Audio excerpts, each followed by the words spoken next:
In today's video, I'm going to teach you how to sort and filter data in Google Sheets. We'll start by getting your data selected properly. Open your sheet and make sure your table has a clear header row with labels like date, name, or amount.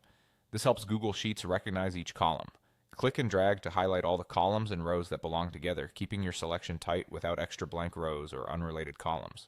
If your data is already in a neat block, you can simply click any single cell inside that range. Google Sheets is smart enough to detect the boundaries. If your header row scrolls off screen, consider freezing it later so you can always see your labels while you filter and sort. Next, turn on filters. Go to the top menu and choose Data, then create a filter.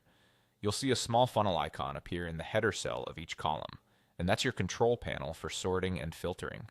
If you don't see those icons, double check that your selection is correct and that your header row is included.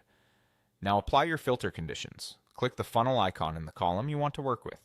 At the top of the menu, you'll see options to sort the column A to Z or Z to A. Use these to sort text alphabetically, numbers from smallest to largest or vice versa, and dates from oldest to newest or newest to oldest.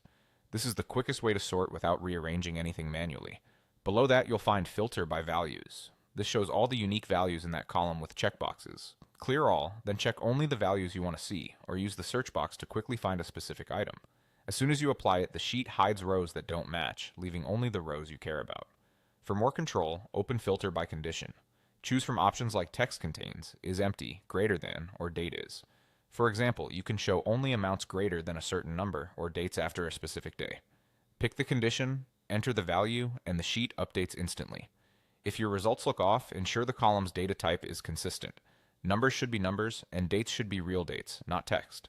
To clear a filter in a single column, return to the funnel menu and reset the values or remove the condition.